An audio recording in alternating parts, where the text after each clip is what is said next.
他是大家眼里的坏孩子，顽劣的性格让他喜欢挑战巡警，但每次都被追着跑。这一次，巡警将他追到操场，飞快的速度被哥哥看见，他发现路易斯有过人的运动天赋，于是哥哥找到路易斯，带着他练习跑步，想让他加入田径队。可路易斯有些自暴自弃，他告诉哥哥：“我跟你不一样，你聪明听话又有天赋，而我什么都不是。”哥哥却不这么认为，他告诉路易斯，在哥哥的鞭策下，他开始接受训练，过人的天赋加上后天的努力，路易斯一次次超越对手。赛场上，他不断刷新着纪录，成了全美高中生里长跑最快的运动员。他被奥委会选中，参加1936年柏林奥运会。临走前，哥哥给他送行。很快，奥运比赛开始，面对世界级的选手，路易斯显得有些吃力，被甩在了后面。家人听着广播，也为他捏了一把汗。但在最后一圈时，路易斯展现出了惊人的爆发力，不断超越前面的对手。他最后一圈用时仅56秒，而纪录的保持者是69.2秒。虽然没能拿到金牌，但他的成绩已经刷新了美国当时的长跑纪录。奥运会结束不久，二战爆发。路易斯作为爱国青年，他选择参军，服役于美国陆军航空队，担任轰炸机投弹手。在一次执行飞行任务时，飞机出现了故障，2个引擎失效，飞机直接坠入海里。这场灾难中，他们只活下了3人。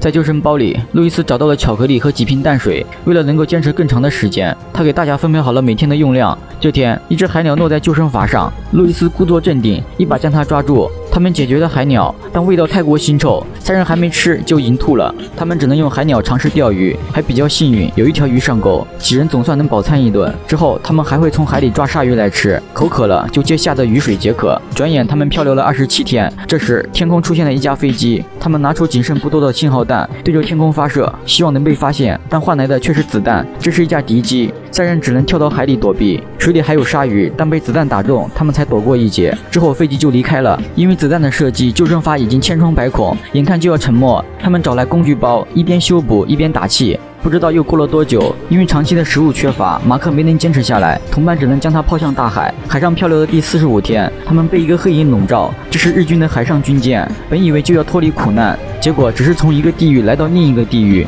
日军让他们脱下自己的衣服，然后跪在地上。多日来的苦难，他们没有流一滴眼泪。而这一刻，路易斯竟然哭了，他感觉自己尊严遭到了践踏。接着，日军用冷水不停地冲他们，之后他们被蒙上双眼，两两分开，送往不同的战俘营。他是这里的变态军官，一个战俘就因为多看了他一眼，被他打到鼻骨骨裂。但路易斯依然坚强地站起身，军官很喜欢他倔强的性格。第二天，渡边在名单册上发现路易曾经是名运动员，抱着玩弄和虐待的心态，渡边让他跟手下比赛跑步。因为长期的压迫和缺少食物，路易斯早已没有这样的体力。半路他体力不支摔倒在地。这场比赛他输给了日本人，渡边上来就是一棍。早上，渡边冲进宿舍，对着一个狱友开始暴打。路易斯想杀了渡边，但同伴告诉他，杀了他你也得死，只有活下来才算真正的打败他们。夜里，他又找到路易斯，因为前方战事不顺，他跑来泄愤，用皮鞭抽打路易斯。日本高层得知路易斯曾是奥运会运动员，他们给路易斯好吃好喝的招待，为的是想利用他的公众身份，让他在广播电台朗读一篇文章，制造舆论，给美军施加压力。如果同意了，就可以和他们一样享受优等待遇。但路易斯并不答应，因为这是叛国，他宁愿回去遭受渡边的虐待。回到战俘营，渡边不再打他，他让手下绑住路易斯的双手，命令所有战俘站成一排，每个人上来给他一拳。他要让自己人击溃他的意志，没有人下得去手。渡边找来一个伤员，如果有人不愿意，他就殴打伤员。看着他已经快濒临死亡，路易斯请求狱友快动手。迫于无奈，他们只能将拳头打在路易斯的脸上，一拳接着一拳。打昏了，被人夹起，接着继续打，一直打到太阳落山才全部打完。这天，渡边告诉路易斯一个好消息，他说自己晋升了，明天会调离这儿。临走前，他跟这个老伙计做了道别。看着渡边离开，战俘们都松了一口气，这个折磨他们的恶魔终于离开了。但是好景不长，随着战事的不断推进，美军空袭了这里，狱友们都非常开心，觉得获救指日可待。但一个同伴告诉他们，如果美军胜利了，日军会下令杀了这里所有人。这是他从2个看守聊天中偷听到的。第二天，日军被迫转移这些战俘，他们来到一个新的战俘营，这里冰天雪地，天寒地冻，而路易斯被吓得腿发软，因为他又看到了渡边，这个折磨他已久的恶魔。看着老友，渡边毫不留情，上来就是一棍。接着他们在这个煤矿做苦力，长期的压迫，有的体力不支从楼梯摔死，但他们也只能看着，却无能为力，有的已经精神崩溃。一个看守故意将路易斯推下，被摔得腿骨骨裂，但也只能忍着。日军战场上的局势每天都在恶化。渡边为了发泄心中的怒火，他把路易斯叫过来，让他举起地上的木头，并告诉士兵，如果掉到地上就开枪打死他。路易斯摇摇晃晃，哪里坚持得住？每天的劳作他早已体力不支，但他靠着意志足足撑过了几个小时。渡边脸上却没有任何快感，所有人都停住了脚步，放下手里的活，他们看着路易斯，为他加油。路易斯心里很清楚，他现在代表的不仅仅是自己，更是一个国家和一种反抗的精神。他必须坚持，他需要活着，只要活着就能让这些日军感到恐惧。路易斯回想起了哥哥的话，他爆发出了惊人的意志，一声怒吼，他将木桩举过头顶。